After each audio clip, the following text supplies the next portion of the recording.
Your cell phone rings and you see it's your child. You might wonder, with whom will I be speaking? My child, OCD, or a little of both? In this podcast episode, I'll offer a way to characterize how your child is showing up in the moment and guide your response. Do you have a child learning to manage OCD? Welcome to the OCD Power Parenting Podcast. Here you'll find the tips and tools to help you parent in a way to be a force for healing in your child's life. You'll learn what to say and what to do to help your child evolve into the best versions of themselves and launch your child with OCD into a successful adult life. I'm Dr. Vicki Rackner, your host. So let's dive into today's episode. When you talk with your child, you might get the sense that there are three people in the conversation: you, your child, and your child's OCD. Figuring out who is showing up will help you connect with your child more effectively and have better interactions. I'd like to introduce you to the idea of the 5 zones of OCD. They describe your child's relationship to OCD in the moment. The OCD zone is like the "you are here" arrow on a mall map. It helps you know which way to go to get to where you want to go. I'll first describe them, then invite a special guest to share his experience with these zones. It's important to remember that your child is in a lifelong relationship with OCD. At any moment, OCD is trying to assert control and get in the driver's seat of your child's life. When I think about OCD, sometimes I get the vision of Hannibal Lecter in The Silence of the Lambs. Well, your child is investing in skills and tools to help them decide that OCD will not run their lives. They put the OCD bully in its place. So at any given moment in time, there's a power balance between your child and the OCD terrorist.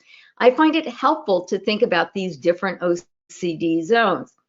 In the blue OCD zone, you see your child with absolutely no evidence of OCD. It's as if the OCD went into a deep sleep. So as you think about the blue zone, think about the tranquility of a blue lake.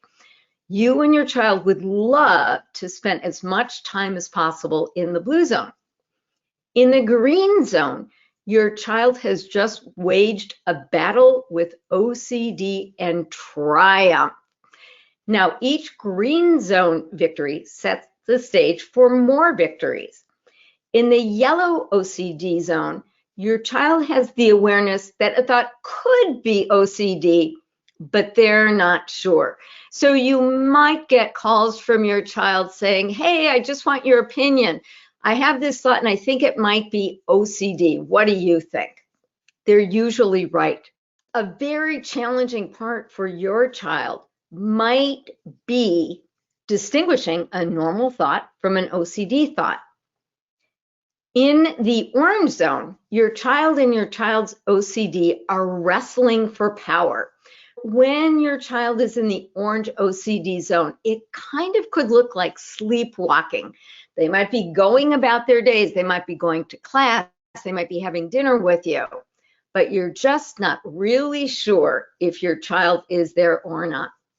When your child is in the red zone, OCD has hijacked their lives. It's like they're in a nightmare. They have been taken hostage by OCD, but they don't know that they are there. So it is my great delight to bring on my special guest, my son, Meir. He has been very courageous and decided that in service to you, he is willing to sort of open up his cape and let you know what his experience with OCD has been like. So welcome, Meir. Howdy. All right, these OCD zones, can you relate? Absolutely. Yeah, the intensity of the certain thoughts can vary, and I know that you've had firsthand experience with dealing with me in these different states. So absolutely. How well do you think you'd be able to tell what zone you're in? Yeah, I mean it's definitely as maybe if you have more anxiety, it's sort of hard to take that third person point of view in the moment. But I think if you really think about it, it's you could pretty much know. All right. Well, you just recently had a green zone victory. You must have been so proud of yourself. Can you tell us about that a little bit?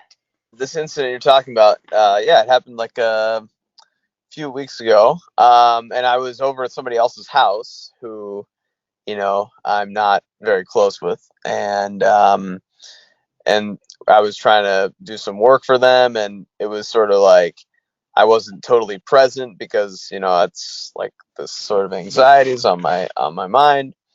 Anyways, so it was difficult, but after you can maintain that level of like focus for a certain period of time, you should be pretty good. Yeah. Basically, you get a obsessive thought that comes in your brain, and you just say, "Hey, I'm not going to listen to you," and that's it. And what was that like for you doing that? It can be challenging, quite challenging. Obviously, there's a kind of like a temptation in a certain way to want to go along with this thinking because naturally, it's easy to kind of think thoughts that come to your head, but you say, "Hey, is this really a helpful thought to have?" Say no, and then you're pretty much, if you can maintain that over a certain period of time, you should be pretty good. I know you're a pretty tough guy. I mean, you're a power lifter, you've broken world records. As you compare like managing OCD with powerlifting, which is harder? OCD, I think. I mean, I guess everybody's different, but I kind of know how to like push myself through like physical pain, like I work at Trader Joe's, we're lifting stuff all day, and I know how to do that, but it's so kind of contrary. The way that you really deal with OCD is so contrary to like basically any other way that you manage your thoughts, about like kind of um, just the idea of not having to believe everything that your brain tells you. It's nobody ever talks about things like that. But that, I mean, that's really the core of this. So for me, this is harder. Let's talk about this yellow zone. You have a thought, you think it might be OCD, but you're not sure. I mean, what are some of the things that kind of tip you off that a thought could be an OCD thought? I think there's a few levels of it. First, I think that if you're ever in a state where you're like questioning to yourself, like, is this OCD? It's most likely OCD. It's most likely a unwanted, unnecessary, unhelpful thought. You know. Okay, so that's saying that. Then I guess for myself, I don't really know about for other people. For myself, like there are actually some like physiological signs that I can tell, like, oh, this is kind of an obsessive thought. So like one thing for me is I can kind of feel like my shoulders slump, um, and then another thing is like kind of it's maybe a little bit different sort of anxiety, like if you're in a situation where you're like actually really nervous about something, your heart rate might increase, your palms might start sweating, that kind of thing. I've sort of noticed that for me if I'm in like a really deep OCD like thought loop, that won't happen, you know. Um, but that could just be me. I'm not sure. So that's just a couple things.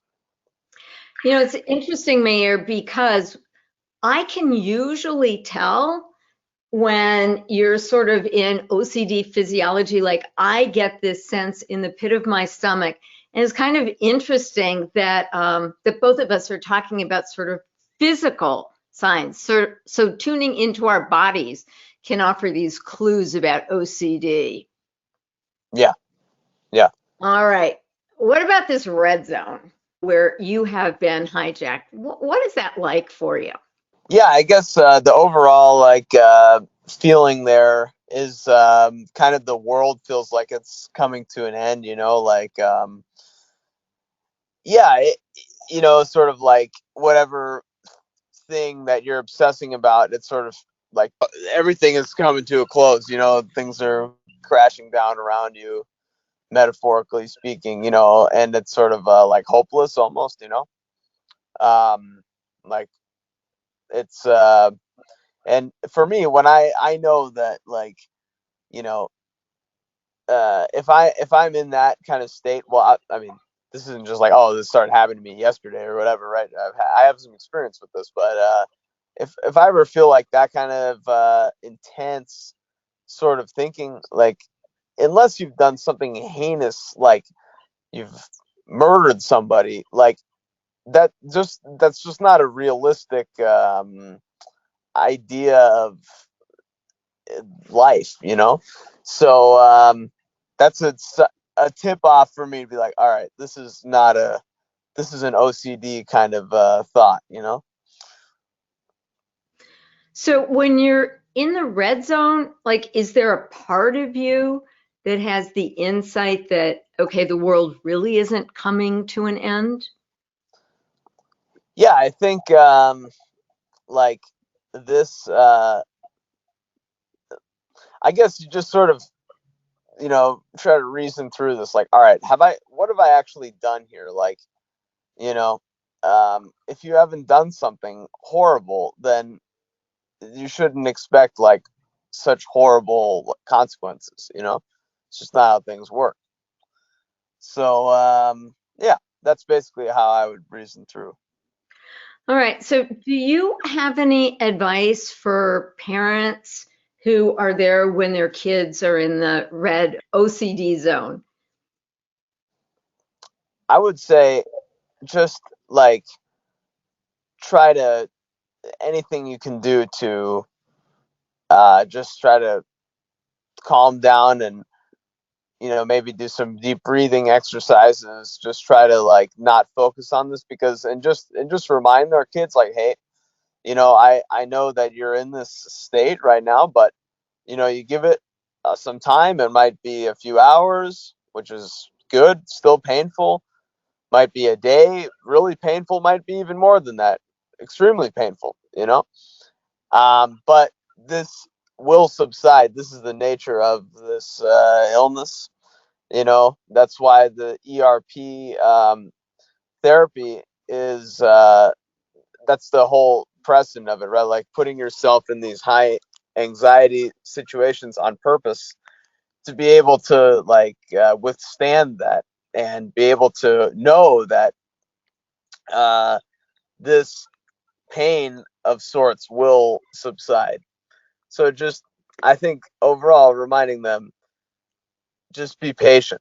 I know that when I witness you going through this in the red zone, feels like I'm watching you have a nightmare. And what I reflexively wanted to do was like wake you up. So oftentimes when you're in the red zone, like your voice is loud. And I just felt like I needed to be louder than you. How did that work for you when I tried to do that? Not well. Not well. Well, I appreciate your letting me know. And you told me at one time, just stay calm. Get calm and stay calm. That's the thing that's going to be most helpful. Yeah. If you look at any 24-hour day, how much time do you think you spend with obsessions? I think it's really hard to say. There's such a big variation. I think there's certain times where you're if you're really not doing too well, you could spend multiple hours a day just sort of thinking about it, or at least like passively thinking about it, you know? I know personally, like sometimes I'm in a really deep kind of thing, you know, I'll kind of use like escapism, like sleeping, for example, just to kind of not think about this, whatever the thing is at the time. Or like I find that, you know, if I'm really involved in like a social interaction, like for me at work, for example, uh, that is sort of an escape from it. But yeah, I mean, if you're in a state where it's something that's really, really kind of torturing you in that way, it could be like the majority of your waking hours at worst. I really honor you for all of the hard work that you have done. It seems as though the time that you're spending in the red zone has gone down. It's really great to see your victories. And it's great to see you being able to witness your mind and get more insight about where you might be. Well, thanks. All right. Anything else you'd like parents to know, like about these zones? I think you know, it's interesting. I followed this like OCD Facebook group, and there was this meme that somebody, or not a, it's more of a cartoon, I guess, um, of uh, of basically this bus driver, like school bus driver, is like picking people up on the street, and it says like OCD bus, and so there's a kid standing on the side of the street, and he's like, the bus driver says to him like, "Oh, are you going to like OCD camp?" And the kid's like, "Oh, well, I don't know, maybe it could be OCD." And then the guy's like, "Yeah, you're going to OCD camp." That's great.